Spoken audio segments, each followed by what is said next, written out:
vamos a empezar esta segunda parte del seminario con la introducción de Andrew Little, que es especialista, consultor especialista de los Price Papers en los National Archives. Él es especialista en guerras anglo-neerlandesas y en el periodo del siglo XVII, o sea que tiene también algo en común con alguno de los aquí presentes. Y nos va a ilustrar sobre el material que se encuentra entre estos papeles de presas en el tribunal, el alto tribunal del almirantazgo, que se dedicaba a llevar a cabo todos estos procesos de los barcos apresados. Thank you, Andrew. It's great to be here, and thank you to all of you for coming, and particularly to those of you that have given papers earlier, because even though I might not have understood every word, you have done some fantastic stuff. So thank you guys for everything that you've done earlier. I've learnt so much. Thank you. Thank you. I look forward to annoying you at some point later on with questions about, tell me everything you know, but obviously you can't.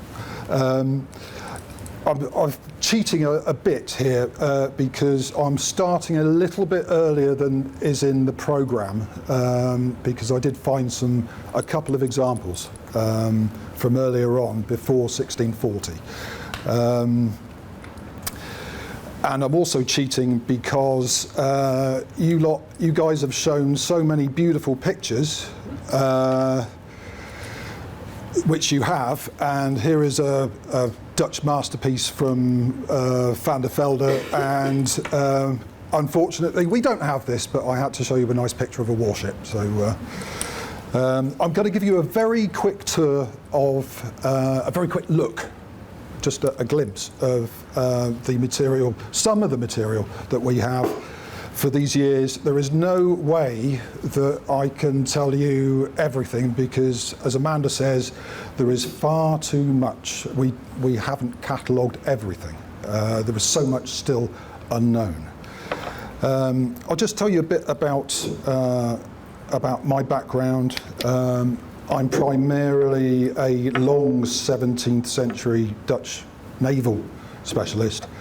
I've worked on the prize papers, mainly on Dutch material for the National Archives, the Dutch Huygens Institute, and the German Oldenburg University. Now, before joining the prize papers team, I am actually a naval historian.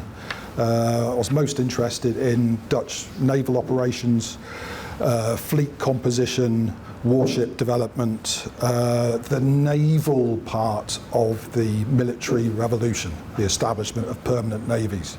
But what interests me most are these, my thesis was on crews, Dutch crews.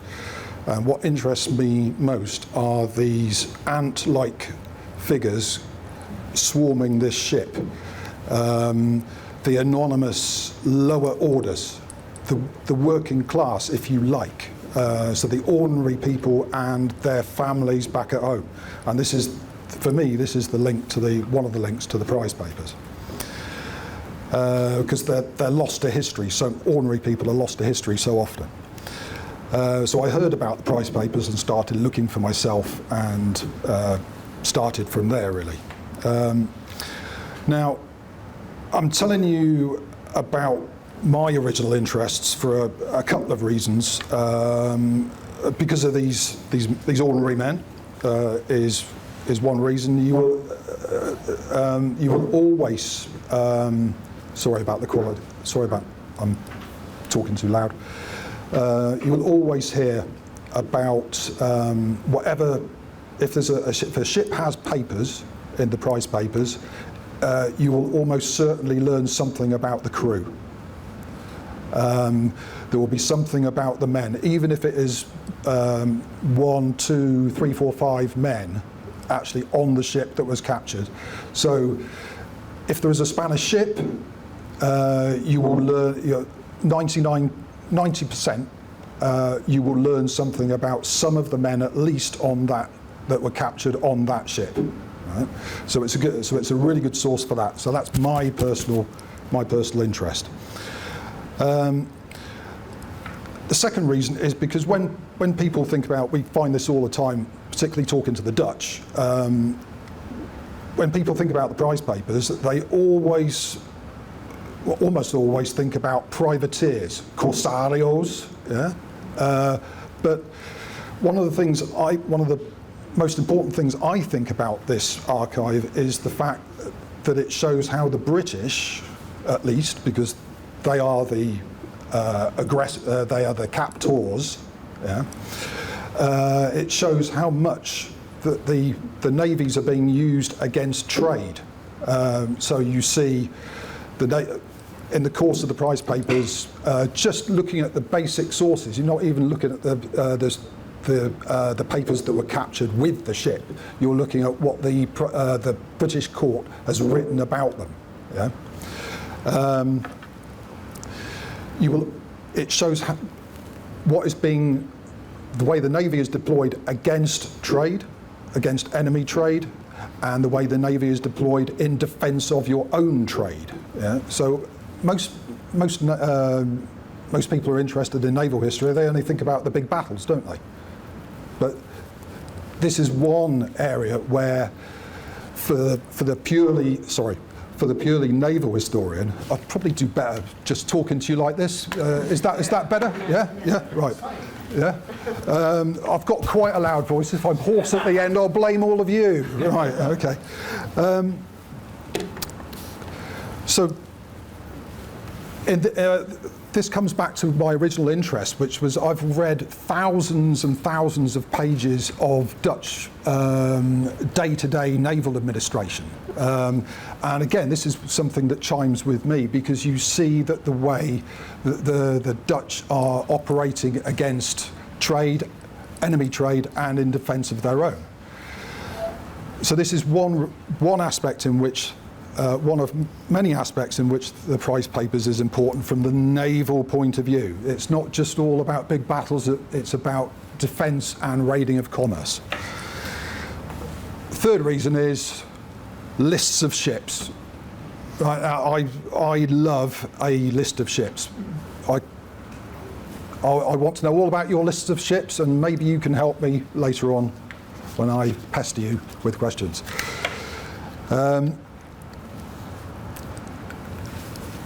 Now,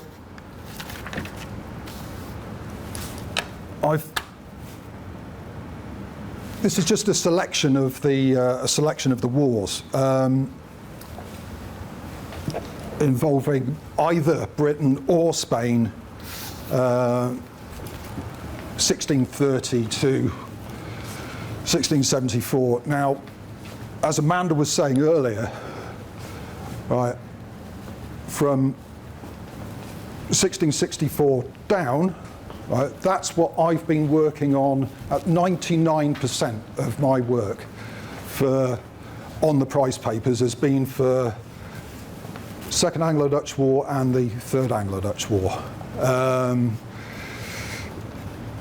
That's most of it. Everything before that is not very well catalogued, not very well described, and is in a very scattered, disordered state. It's dirty, it's horrible. I could have brought you pictures, but they're just piles of dirty documents, so what's the point? Yeah. But I'm going to try and give you a few examples of some interesting Spanish material, from the stuff I've been working on, but also I've had a very quick look at some of this stuff, just briefly, because I wanted to show you guys something that may be interesting to you, and I know a couple of bits will interest you. So what we're going to do, the order of my paper quickly here, and I'll try and go as quickly as I can because I'm hoping to get some questions, is to give you a quick Second and Third Anglo-Dutch War, show you some empirical results. And then work backwards into the deep past, hopefully into the close to 1630. I can't go all the way back to 1621, but there is Spanish stuff that goes back that far. I know, I've seen it. Now, this is an old piece of work. This is not mine. It's based on a data set of 900 ships taken from the taken during the Second Anglo-Dutch War. And I don't know, maybe it doesn't look very exciting as far as Spain is concerned, but if you think, I'm sorry we can't zoom in, right? But Lubeck, Hamburg, Amsterdam, Rotterdam, and then Ostend, Newport, Bruges, Antwerp, yeah? Vitally important. The Spanish Netherlands is a huge part of this. And then the French, particularly the French Biscay ports, the Bight. Now this is a data set of 900 ships. Now some of this is, we think the data set wasn't perfect. It's not my work, but it gives you a general, it's not too, yes, there's some missing stuff, but it's generally gives a good indication. There isn't so much of the long distance trade, and this reflects the situation that navies were not operating. Navies were at this time were operating still at short range. The naval revolution has not advanced so far that the ships are able to engage in long distance raids into the Mediterranean for large periods of time. Well, another fact is they've got to concentrate against the Dutch. So it's not like, say, Blake or Bourne or Penn, I think, in the 50s, coming into the Med briefly and then going out again. So we can, a brief overview. So if we zoom in on the home ports of the ships captured, then we get a much better look. The Lubeck, Hamburg, Amsterdam, Rotterdam, Milburg, Flushing, Vlissingen, Antwerp, and Newport, Ostend, all clumped in together there. Dunkirk on the edge there. By this time, lost to Spain, unfortunately, and then the big French ports. Again, this is based on that old data set of 900 ships, which has now been superseded. But this is just to give you a feel. Right, this is from the new data set. So I've done some more work since that earlier data, and now we're over 1,000 ships. The data is much more ordered, but this is just to show you what there is for the Spanish Empire. 135 of the 1,000 ships and 13.2% of the total. Right? There's got to be something interesting here for Spanish historians. There are lots of things interesting for Spanish historians somewhere here. There's all sorts of material. We've got letters, there's some journals, there's an abstract of 208 papers that were captured. We don't have the papers, we call it a ghost archive. The papers have gone, but even though the papers have gone, you've still got descriptions of what they were.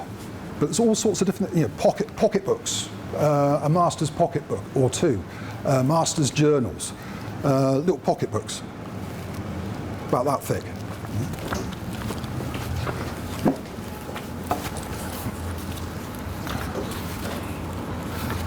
Right, I've just finished work on the, sorry, you all right with me moving around?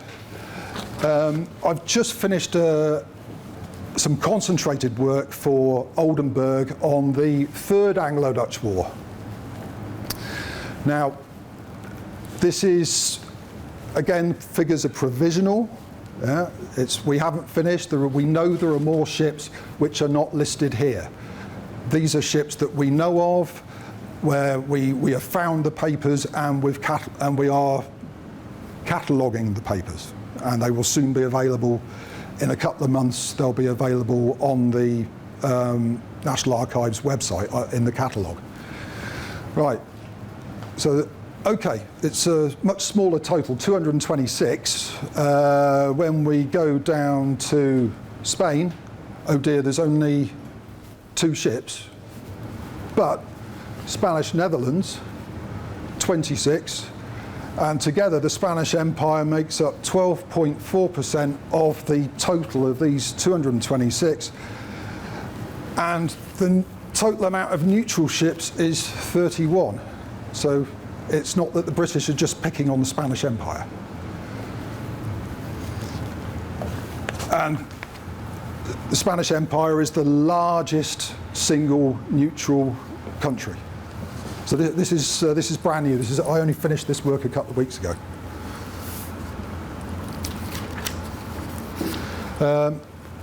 While we're on, just pause on that. Hang on a sec, because I'm going to go hoarse soon. It's much easier without that mic. We've got to make sure that just because maybe this is disappointing for the sheer bulk of Spanish ships, but the thing is that Spanish goods, Spanish products, and are going in other ships. They're being transported in ships with other flags, other foreigners. Hamburg, I think there's quite a lot. And Spanish merchants are choosing to do this. Even though they're neutral in this war. They were neutral in the previous war. Right? But Spanish merchants are choosing to use other ships for whatever reason is their own business. And a couple of examples. There's a very nice Dutch ship from this time that's going down from, it's going to Tenerife. And there's over 100 letters in Spanish for Tenerife in that collection. That collection still needs work. It's a big collection, but there's over 100 letters.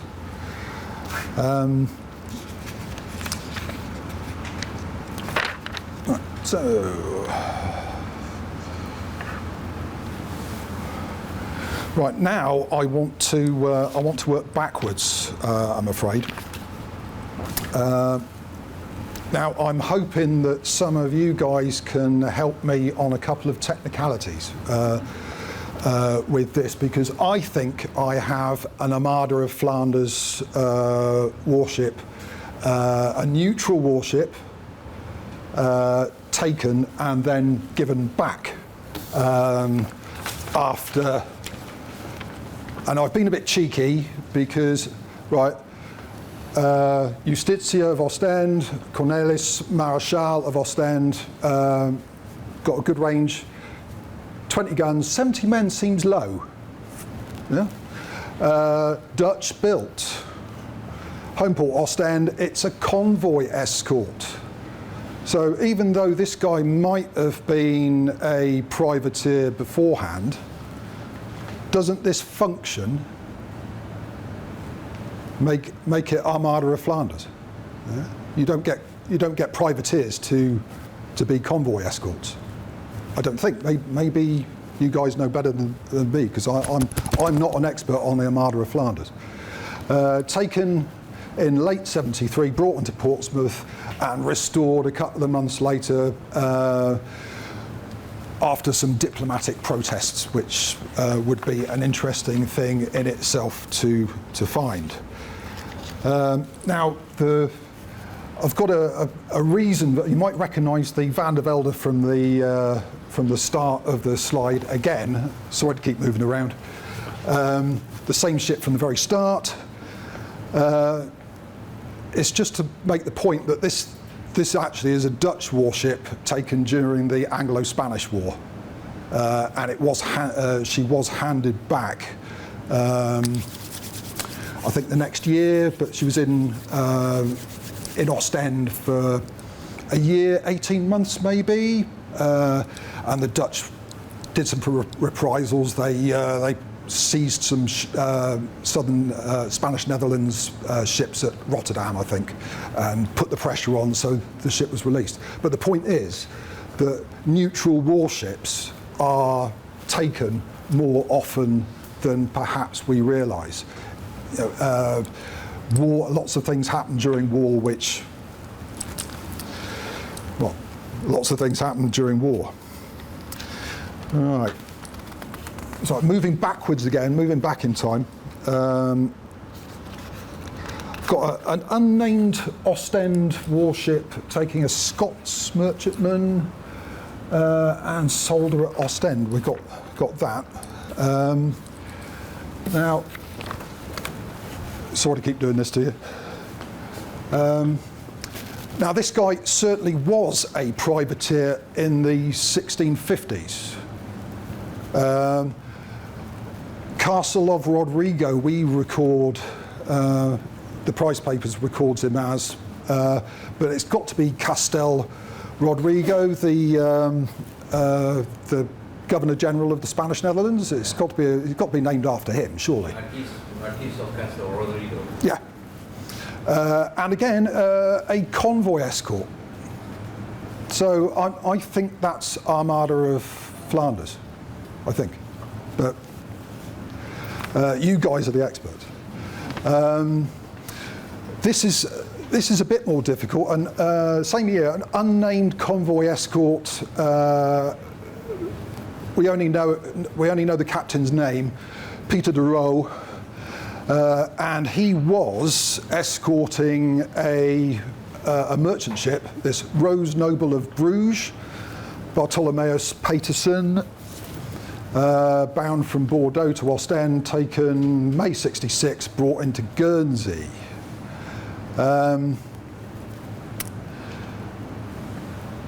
We only know this because we've got the instructions, the sign brief, the convoy signal instructions that this guy, the escort commander, gave to the merchant skipper, and then he got captured, and so we know this guy's name and that he was a convoy escort. So again, I think this is an Armada of Flanders captain. And then at the end, we've got this same guy from before, so I'm going straight back there. Cornelis Mareschal of Ostend, but we've got him earlier, St. Anthony of Padua of Ostend. We've got a commission for him. It's only a small ship. Maybe it's a privateer, maybe, but I'm fairly certain he's a Armada of Flanders captain later, which we saw earlier, the 1673 one, Justitia. Right, now this, I like this.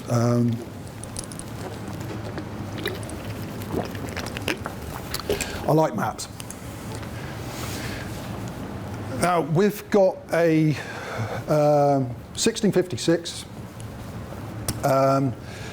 Prize papers have a complaint, a case about the taking of this ship, Mayflower, brought into Dunkirk, because Dunkirk is still part of the Spanish Empire in 1656. We've got a guy bringing this English merchant ship into Dunkirk on the 3rd of June. We know from the prize papers that his name is Peter Sablé, I think. Just doing a little bit of digging in the state papers to just try and find out something about this guy. We can. This guy, a couple of weeks before, he takes a British Commonwealth Protectorate Cromwell warship, a small one, cat pink, off Beachy Head on the 10th of May. And before that, on the 16th of April, he takes a merchant ship, the Affray of London. And using those, we can get the ship's name, not just, well, we can tie Peter Sablé to Santa Maria of Dunkirk and get frigate, 22 guns, 180 men. Now, about the Armada of Flanders thing, here's something that I really hope you can help me with, because this is one of the last things to come out of Spanish Dunkirk. We, the judges, it's in Dutch, we, the judges of the Admiralty here in this town, which is Dunkirk at the bottom of this, certify that Captain Peter Sablé and his company, commanding on warships in Dienst van Zijne Majesteit, so in the service of His Majesty, right, took this ship on the 3rd of June, which I showed you on the map.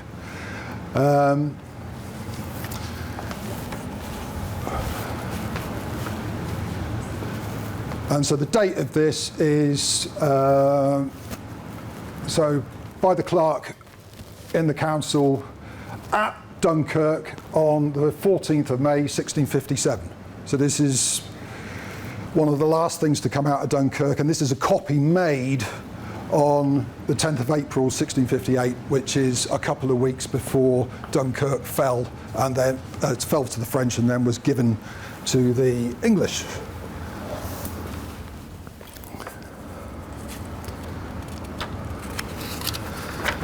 Right, going back before then, so I've run out, by this time I've run out of Armada of Flanders things to try and get you to shoot down. This is quite a famous case, I think. An English merchant ship, the Security of London, alias aka Assurance Securanza, the skipper, Isaac Bromley. This was chartered for the transport of 250 Spanish soldiers from Corunna to Dunkirk. The contract was signed here in Madrid. We have that, but I'm going to show you something else. Now, a few weeks before the Batalla de las Dunas, the Battle of the Downs, there's the Spanish fleet. These 250 soldiers are transshipped into two smaller ships so that they can go by night into Dunkirk. But these smaller ketches, you know, they leave to try and go to Dunkirk by night, but they meet contrary winds and are blown round the corner to Margate. And they're there for a couple of days with the wind against them. But meanwhile, the Dutch, a Dutch warship, hoists British colours and goes round and takes them from underneath the guns of the fort at Margate. And he takes them back to Vlissingen, to Flushing, and the soldiers are landed there. And there's a big protest. Don't forget, this is before the Battle of the Downs. This is a couple of weeks before the Battle of the Downs. And there's a big protest because the English Vice Admiral says, what the hell are you Dutch? He goes aboard Tromp's flagship. This is in Tromp's journal, which is published, obviously. And you know, what are you guys doing, hoisting a British flag and taking our troops under a false flag? So the English Vice Admiral is protesting, Mannering, I think. So this a funny story about the end of that is that the Zealand cat, it's a Zealander who does it. And he actually, when he's on his way back from Vlissingen, he's given a merchant convoy, and during the Battle of the Downs, he's attacked by a whole squadron of Ostenders or Dunkirkers, well, privateers, whoever, about 6 enemy ships, and he loses the entire convoy and has to run. So he got paid back for being a bad boy.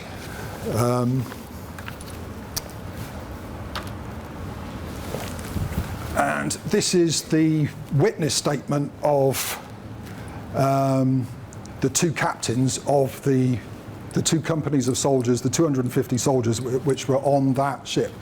And basically, this is in, I hope you can read it, basically saying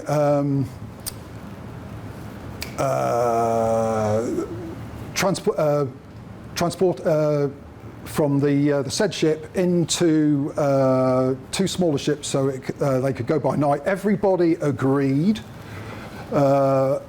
Opinion de todos. 23 September, blah, blah, blah. Stilo Inglaterra, and it's I think it's ordine, or it's order of the Admiral Don Antonio de Oquendo. Yeah. The last word is general. Is it? General. Yeah. No, general. Okay. Don Antonio de Oquendo. Okay. Yeah, but it's, yeah, thank you. And everybody, it just basically says everybody agreed, right? So that's 1639. Have I got a minute? Or are we 2 minutes? 2 minutes. Right. Thank you very much for listening. I've been far too long, but just very quickly, something from the early 1630s. I think this guy is later a very big merchant, Juan de Casanueva. This is him before, I think, he became a massive merchant, when he's still a merchant skipper. And this is another thing we have in the price papers. Spanish merchant ship, 600 tons, it's big. Bound from New Spain to Cadiz in fleet under this guy. Taken off file in his oars by 2 unnamed Dutch warships, brought into Plymouth.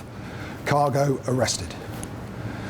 There is something, I'm going to end there because I've gone over my time, but there is, I think whatever you're interested in, whatever kind of interest you have in naval or maritime or trade history, you will find something that follows your interest as people interested in Spanish history in the prize papers. It's just, there's some of it I've tried to show you a bit, but you will find lots more.